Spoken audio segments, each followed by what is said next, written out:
미국 뉴욕의 맨하튼 상공. 뉴욕과 뉴저지를 가로지르는 허드슨 강변에는 매일 아침 저녁 이런 헬리콥터의 모습이 자주 목격되는데요. 이 통근용 헬리콥터의 이용객 대부분은 맨하튼에 본사를 둔 기업의 임직원들입니다. Most of our clients are Fortune 100 companies that operate throughout the United States and globally. We have everything from finance to fashion to drug companies. 지난 금융위기로 거의 이용객이 사라졌던 통근용 헬리콥터는 미국 경기 회복을 타고 서비스를 재개한 건데요. 하루 왕복 비용만 $200, 우리 돈으로 약 20만 원이 넘습니다. 웬만한 사람은 엄두도 못 낼 비싼 요금이지만 교통정체가 심한 뉴욕에서 인기를 끌고 있습니다. Corporate world enjoys the privilege of using heliports to access for business their needs and their meetings and communications throughout the world because they're going from heliport to airport. 미국 경제는 2013년 3분기 2.8% 성장하는 빠른 회복세를 보이고 있는데요. 이런 회복세는 주식시장에서 먼저 나타났습니다. 지난 3월 다우존스 지수가 사상 최고치를 경신한 이후 최근에는 16,000선을 돌파했는데요. 뱅크 오브 아메리카, JP모건, 모건스탠리 등 주요 은행들도 역대 최고 순이익을 기록하며 미국 경기 회복에 가세하고 있는데요.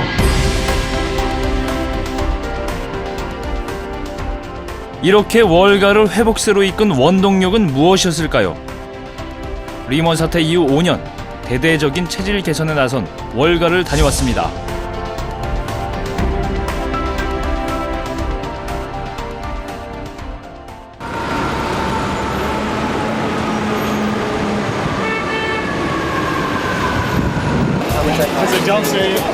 상점과 오피스들이 밀집해 있는 뉴욕 맨해튼의 아침 풍경은 여느 도시와 마찬가지로 출근하는 사람들로 분주한 모습인데요. 올 들어 미국 증시가 화랑세를 보이면서 월가의 거리도 전성기의 버금가는 활기를 되찾고 있었습니다. 특히 뉴욕 증시가 개장하는 오전 9시 30분이 가까워지자 한결 더 붐비는 모습이었습니다.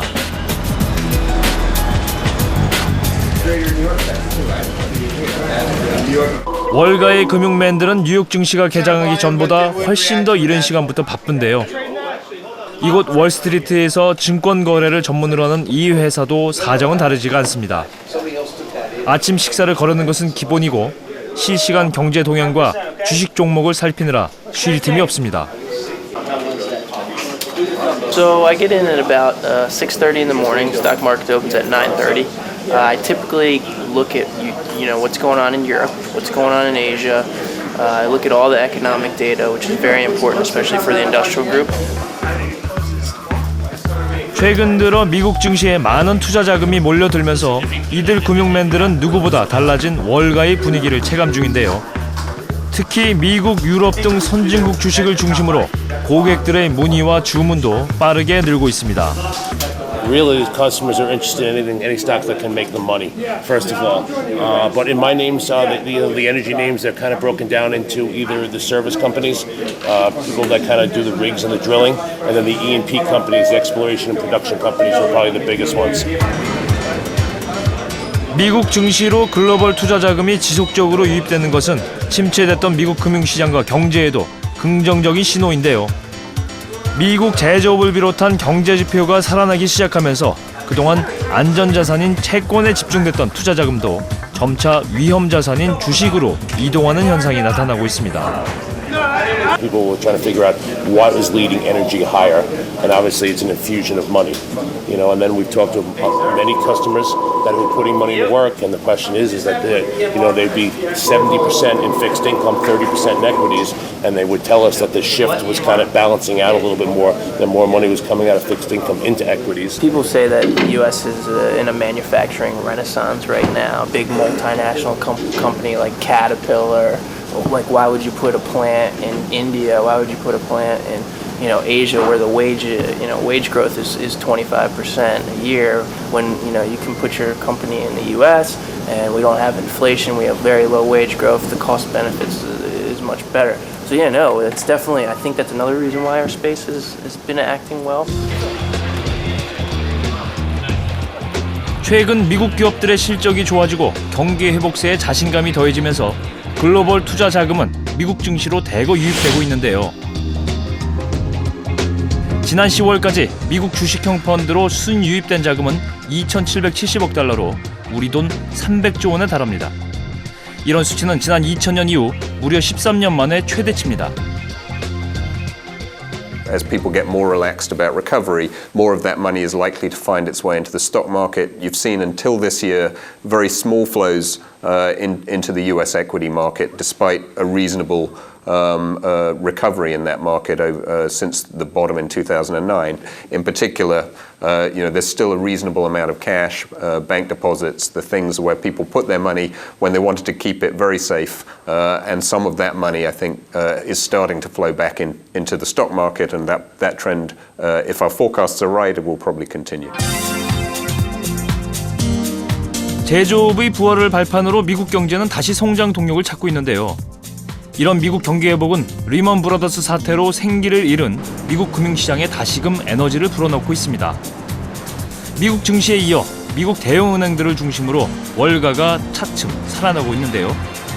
JP모건을 비롯해 시티은행, 골드만삭스 등 6개 투자은행들의 순이익이 리먼 사태가 터지기 직전의 월가 호황기 수준을 회복한 것이죠.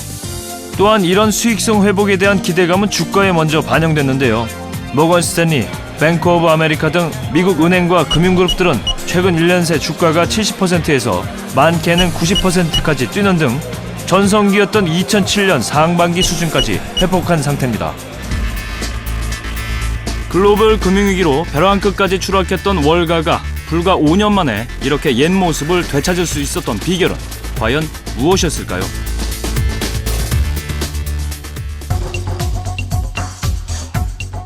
월가의 변화, 그 시작은 2008년 9월 15일 발생한 글로벌 금융위기와 관련이 있습니다.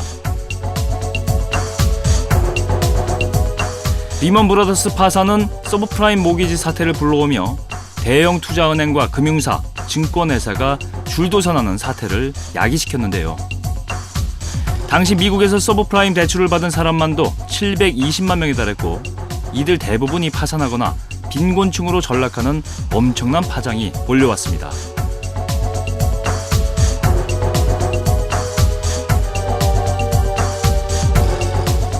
글로벌 금융위기가 터지자 미국 정부는 막대한 공적 자금을 투입해 위기에 처한 월가를 살리는 데 앞장섰는데요. 그러나 무분별한 투자로 금융위기를 부른 월가의 경영진들은 이런 와중에도 엄청난 연봉과 보너스를 챙기는 등 도덕적 해이를 드러내 미국 국민들로 하여금 거센 비난을 받게 됐습니다. 이로 인해 미국 내에선 금융위기의 주범인 월가를 규탄하는 월가 점령 시위까지 생겨났고 이 시위는 전 세계 80여 개국으로 확산되면서 반월가 여론이 강하게 형성됐습니다. 터진 이후 소위 약탈적 금융이라는 표현이 나오게 되었습니다. 상대적으로 정보 우위에 있는 많은 정보를 갖고 있는 금융기관 또는 금융기관의 그런 임직원들이 자기의 그러한 정보적 우위를 이용해서 정보가 없는, 특히 이제 주로 개인들이 되겠죠. 그들에게 금융 서비스를 제공하는 척하면서 사실은 자기의 수익만을 추구하는. 이런 월가의 도덕적 해이에 미국 정부와 의회도 대대적인 구조개혁의 칼을 뽑아들며 월가를 강하게 압박하는데요. 그 대표적인 것이 미국 연방준비제도의 전 의장인 폴 볼커가 제안한 이른바 볼커 룰입니다. 금융기관이 자기 자본을 이용해 파생상품 등 위험한 금융상품에 투자하는 것을 제한한 이 규제는 월가의 수익성을 악화시키는 결정적인 계기가 됐습니다. 이에 따라 미국 월가는 대규모 감원과 구조조정을 통해 새로운 비즈니스 모델을 찾기 시작했습니다. 월가의 구조조정 바람은 매서웠습니다. 2008년 금융위기 당시에만 월가에서 약 2만 8천 명이 정리해고됐고 임금은 최대 30%까지 삭감됐는데요. 또한 80여 개에 달하는 중소형 금융회사들이 문을 닫는 등 최악의 구조조정을 겪어야 했습니다. A lot of changes in the financial sector industry post the global financial crisis, but most of them have been driven by regulatory changes. Various regulators, in their response to the global financial crisis, have imposed various types of restrictions and new impositions, which have caused many banks and other financial services firms to rethink their model. In that rethinking, mostly some of the more risky activities have been curtailed, either because of the lack of capital, or it's because that is just not simply permitted. 미국 정부의 강력한 규제 조치와 비판적인 여론 속에 월가는 더 이상 이전에 높은 수익을 올렸던 파생 상품이나 트레이딩에 의존할 수 없게 됐고요. 이런 환경은 월가가 생존을 위한 새로운 수익처를 발굴하는 계기가 됐습니다. 월가는 여기서 그치지 않고 수익성 확보를 위해 불필요한 사업과 인력을 정리하는 등 구조조정의 칼날을 멈추지 않고 있습니다. Regulation is going to be more vigorous and complete than it was before the crisis. And in response to that, banks are going to have to shift their business models. 월가의 구조조정은 자본력을 가진 몇몇 대형은행들이 시장을 독점하는 경쟁 결과를 낳았습니다. 그중 가장 중요한 변화는 리먼 브러더스와 같은 대형 투자은행들이 시장에서 자치를 감춘 건데요. 부동산 대출 채권을 담보로 한 파생 상품들이 부실화되면서 많은 자금을 투자했던 투자은행들이 직격탄을 맞은 것입니다.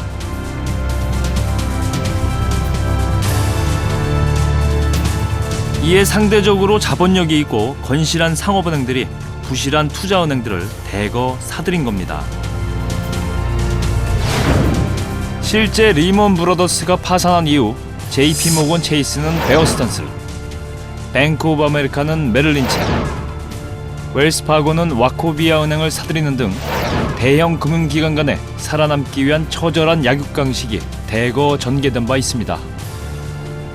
또한 세계 금융시장도 금융위기로 새롭게 재편됐는데요.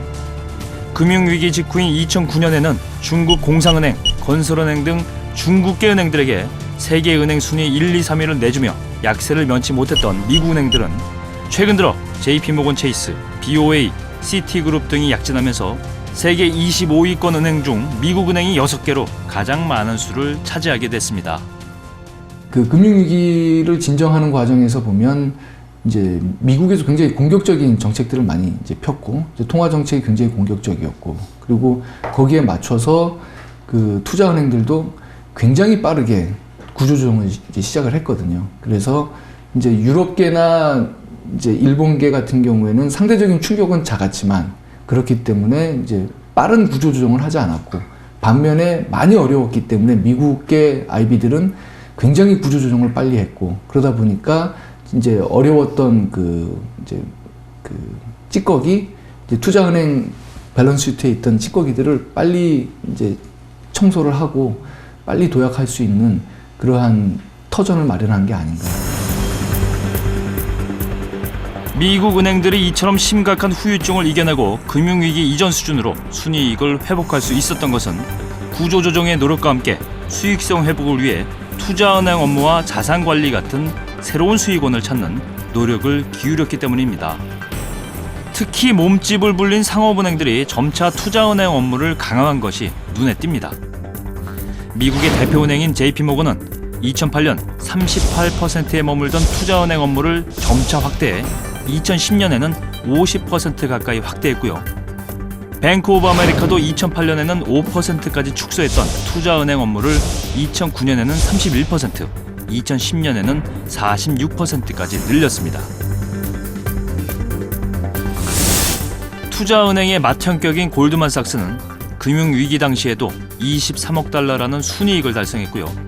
2009년에는 134억 달러의 순이익을 내 세계를 놀라게 했는데요. 이렇게 금융위기의 홍역을 치르고도 미국 은행이 다시금 투자은행 업무에 관심을 가진 이유는 과연 무엇일까요? 금융위기 같은 경우에는 이제 부실한 기업들이 많이 늘어나게 되고 그러면 또 부실한 자산들이 굉장히 많이 늘어납니다. 그러면 이제 부실 자산, 부실 기업을 처리하는 주요 수단들이 보면 이제 투자은행들이 많이 담당을 합니다. 예를 들어서 유동화 증권을 발행을 한다든지 또는 M&A를 갖다 중간에 이제 많이 중개를 해준다든지 이제 그런 업무들이 있고 그 다음에 금융위기 같이 이제 시장이 경색되어 있을 때는 이제 만기가 짧은 자금들의 그 효율적인 흐름이 굉장히 필요합니다. 그 만기가 짧은 자금들의 효율적인 그 운용을 위해서는 투자은행들이 중간에 매개가 되어가지고 움직이는 것들이 굉장히 많이 있거든요. 그러다 보니까 이제 금융위기라고 해서 이제 투자은행이 이제 할 일이 없어진다. 그게 아니라 오히려 금융위기에는 거기에 맞는 투자은행들이 해야 할 일들이 계속 부각이 되는 거죠. 월가가 다시 일어설 수 있었던 또 하나의 요인은 새로운 수익 사업을 모색한 점입니다. 이런 변화의 사례로는 모건 스탠리가 단연 돋보입니다. 지난 3분기 모건 스탠리는 순이익 9억 600만 달러의 깜짝 실적을 공개했는데요. 이런 건실한 실적은 자산관리 사업부의 활약 덕분이었습니다. 모건 스탠리의 자산관리 부문 매출 증가는 미국 정부 규제에 적응하기 위한 그들의 생존 전략입니다. The wealth management and the asset management businesses at Morgan Stanley now generate about 50% of the total revenue of the company. James Gorman, our CEO, would like to see that balance maintain across business cycles. The beauty of the wealth management business, it provides very stable revenues. They don't fluctuate much over time. 모건 스탠리의 이 같은 행보는 자산관리 분야 1위인 메릴린치 출신의 제임스 고먼을 영입하면서 가속화됐는데요. 이후 시티은행의 자산관리 자회사인 스미스 바니를 인수하면서 그 영역을 더욱 넓혀가고 있습니다. During the financial crisis, we had an opportunity to acquire Smith Barney, which gave us substantially larger scale in this business, which is a business driven by scale. With the Smith Barney merger, we have an ability now to invest at a much higher level than we did in the past. So it was a natural outgrowth of a strategy that already existed at Morgan Stanley, and it's a perfect complement to our institutional businesses, investment banking, sales, and trading. 모건 스탠리는 현재 고액 자산가들을 타깃으로 자산운용과 생애주기별 컨설팅을 제공해주고 있는데요. 점차 그 영역을 중산층 고객까지 넓혀갈 예정이라고 합니다. 이런 자산관리 서비스는 고령화 추세가 완연해지면서 더욱 각광받을 전망입니다. 저성장 저금리 기조하에서 특히 고령화가 진척됨으로써 운용된 자산 수익, 그 이자 수익을 가지고 생활을 영위하고 소비를 해야 되는 이런 경제 구조 하에서는 미국도 그렇고요, 영국도 그렇고 자산관리 산업의 중요성이 굉장히 크다라고 생각이 됩니다.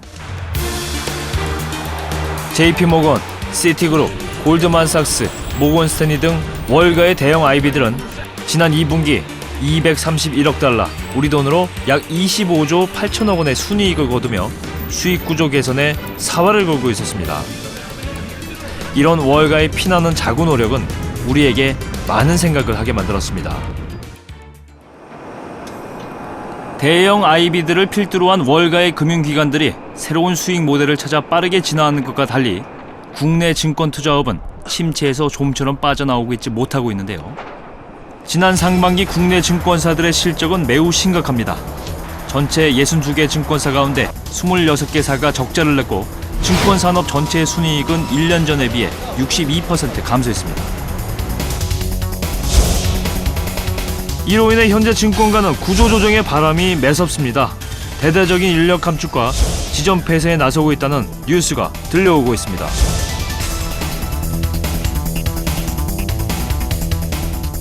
이런 증권사 수익 악화의 가장 큰 원인은 경기 침체로 개인 투자자들이 증시 투자를 꺼리기 때문인데요. 과거처럼 코스피 지수가 오르면 증권사가 화랑이던 시절과 달리 증시가 올라도 거래량이 늘지 않으면서 주 수익원인 위탁매매 수수료는 오히려 줄고 있는데요. 문제는 이 위탁매매 수수료에 증권사들이 전적으로 수익을 의존한다는 점입니다. 금융투자협회에 따르면 국내 증권사의 경우 전체 사업에서 차지하는 위탁매매 비중은 44.2%로 미국과 일본보다 2배 이상 높습니다. 반면 투자은행을 비롯한 기타 수익 비중은 18.3%로 미국의 절반에도 미치지 못하는데요. 이런 편중된 수익 구조는 증시 침체가 장기화되면서 증권사들의 손실을 키우고 있습니다. 그런 와중에도 증권사들은 과거 증시 화랑 때와 마찬가지로 주 수익원인 위탁 매매 수수료만 바라본 채 몸집 불리기를 계속 해오고 있는데요.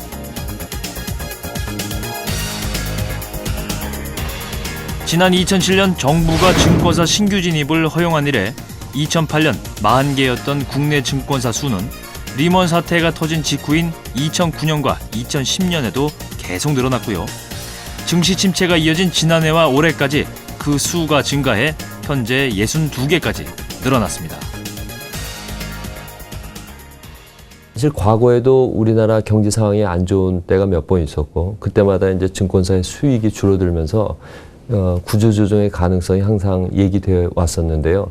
사실 구조조정이 된 게 아니라 오히려 증권사가 계속 늘어나는 그런 악순환을 반복해 왔습니다. 그렇다고 우리의 금융산업이 레드오션이라고만은 할 수 없습니다. 60여 개에 달하는 증권사가 천편일률적으로 위탁매매 사업에 치중하면서 투자은행 사업과 같이 금융 본연의 자금 중개 기능은 제대로 작동되지 않고 있는데요.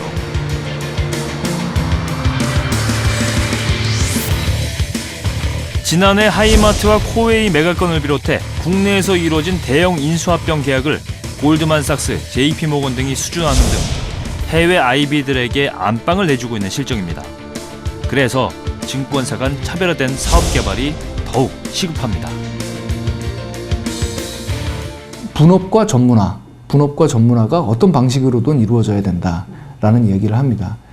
그러면 이제 분업과 전문화라고 하는 것은 일단 이제 규모에 따라서도 이제 분업과 전문화가 나타날 수 있고요. 그리고 실질적으로 이제 금년부터 해서 이제 내년에 이르기까지 우리가 이제 대형 IB의 출현을 갖다 이제 기대하고 있고, 그리고 이제 소형사들은 나름대로 그 소형사에 걸맞는 어떤 사업 모델을 갖출 것이다라고 생각을 하고 있습니다.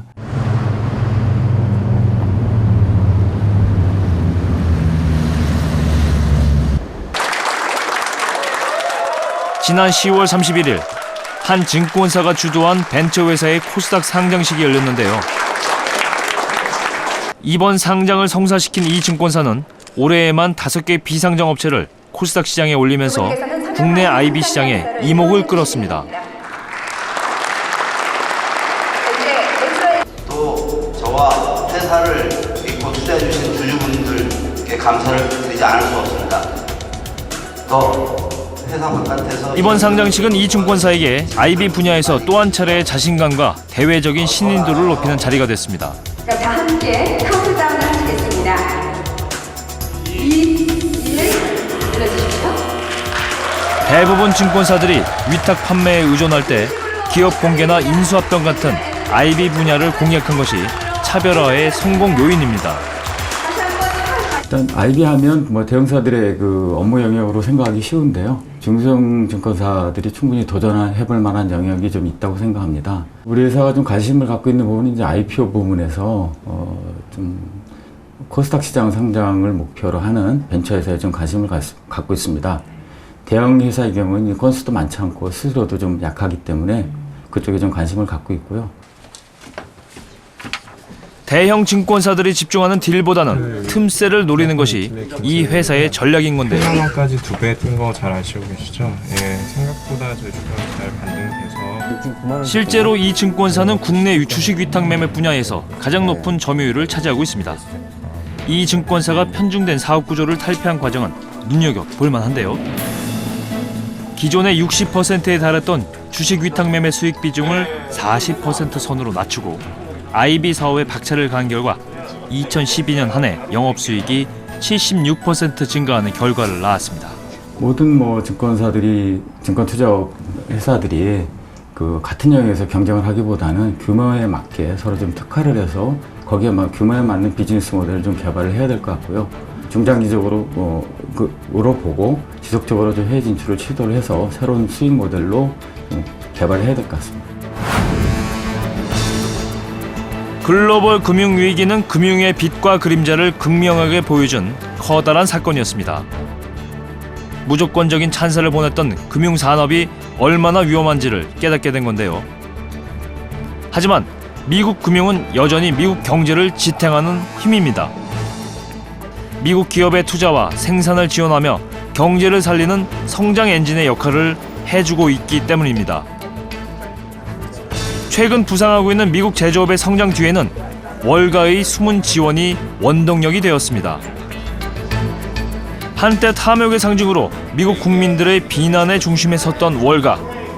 그러나 리먼 사태가 지난 5년, 월가는 새로운 수익원을 찾으며 회생을 위한 힘찬 날개짓을 하고 있습니다. 저성장이라는 새로운 환경 속에 직면한 우리 금융산업도 이제 과감히 틀을 깰 준비를 해야 될 텐데요. 이를 위해서는 안정적인 수익을 위한 금융 모델을 개발한 동시에 자발적인 혁신을 통한 경쟁력 강화가 시급할 때입니다.